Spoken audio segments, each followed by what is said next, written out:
My husband was the perfect man, but I was the one who cheated. He forgave me for getting pregnant with another man's child, and he cared for me meticulously throughout the pregnancy. But when the baby was 7 months along, it was diagnosed with severe deformities. I went home to investigate only to discover that he had swapped my prenatal vitamins and that he was the one who had orchestrated sending me to another man's bed. When his plot was exposed, he pushed me down the stairs, killing both me and my unborn child.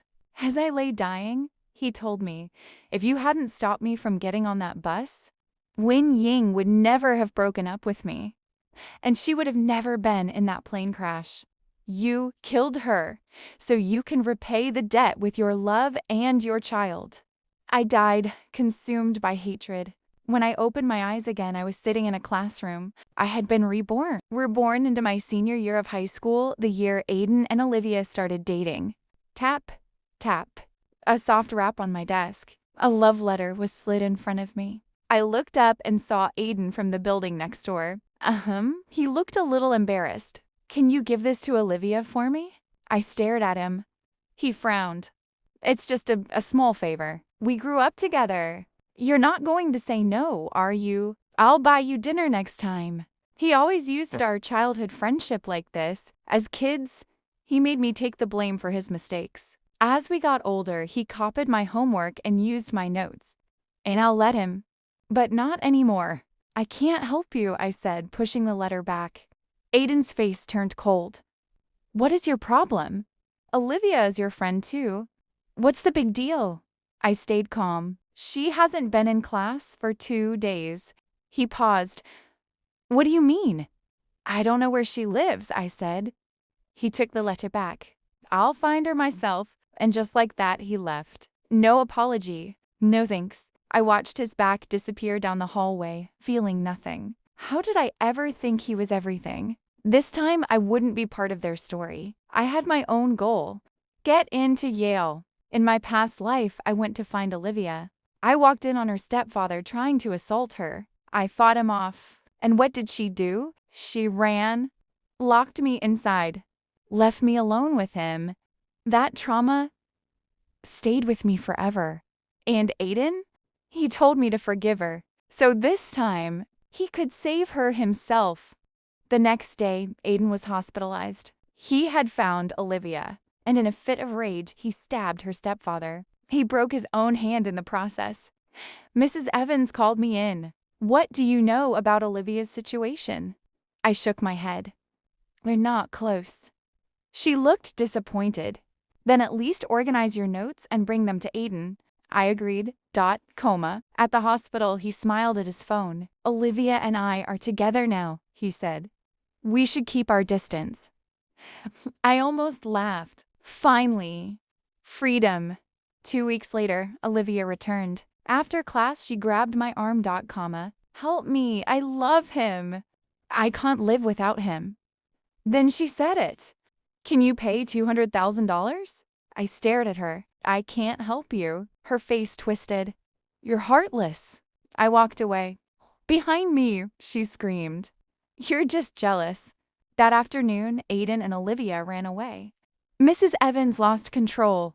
You know where they are? I don't, I said. She threw everything off my desk. I knew you were no good.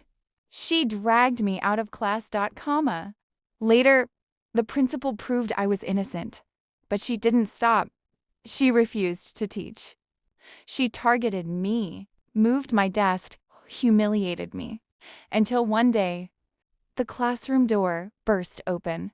Olivia's stepfather stormed in. He grabbed Mrs. Evans and slammed her head against the board. Your son got my daughter pregnant. Chaos erupted. Days later, it was confirmed. Olivia was pregnant. Mrs. Evans ate a huge settlement. Then she was fired. Everything collapsed. I watched it all quietly and deleted the message on my phone. The one I sent to Olivia's stepfather. I had led him there because this time I wouldn't be the victim. Time passed. Aiden dropped out. I rose to the top. Final exams came. I ranked in the top 5. He ranked near the bottom. Then one day, He came to me. Organize your notes. I looked at him. Sorry, I don't want to help you. He froze. I met his eyes. I can be kind, and I can take that kindness back. For the first time, he realized I was no longer his. The winter sky was gray. I saw Aiden again. He looked different. Worn out, tired, poor. Help me with my notes, he said, like nothing had changed. I said no. He got angry. You're still mad because I chose Olivia? I shook my head. I was helping you because I was kind, not because I liked you. He was stunned. That day, something finally broke between us. Forever. Final results came out. I made it into the advanced class, top students list, my name highlighted at the very bottom. Aiden, score barely above 300 point. I didn't feel happy, just done, comma. During winter break, I studied nonstop. Prep classes, late nights, new friends, people like me, focused, driven, alive for the first time. I felt like I belonged somewhere. One night after class, we saw them. Aiden and Olivia, pregnant. She walked toward me slowly. You really are a nerd, she said. I frowned. Aiden spoke next. Life isn't just about grades. I looked at them calmly. Everyone chooses their own life. Respect mine. They didn't like that. They left, still convinced I was the one who lost. But I knew the truth. After New Year, Aiden dropped out. Then came the invitation. Their baby's 1-month celebration. I went, not for them. Foreclosure. Aiden stood there holding his child. Proud. Loud. This is my son. He laughed, comma. Boasted. Then saw me. You'll struggle even if you go to a top university. I said nothing, just one thing. Secondhand smoke is bad for the baby. He froze, but didn't change. Some people never do. Final exams came. I gave everything, and I won. Yale acceptance. My parents celebrated. Big party. People talked. Compared. Have you heard about Aiden? His business failed. Partner ran away. Debt crushed him. He tried to kill himself. I wasn't surprised. In my past life, I saved him. This time, I didn't. And the result was the same, just faster. Soon, they lost everything. Then one day, Olivia came to my door with the baby. She collapsed. Help me. Bruised, broken, desperate. I let her in, not for her, for the child. She told me everything. Aiden became violent, drank, hit her. His mother blamed her. No one helped her. I listened quietly. No sympathy, only truth. This was the life she chose. But the child was innocent. I helped her contact social services. Bought formula? Diapers. That was all.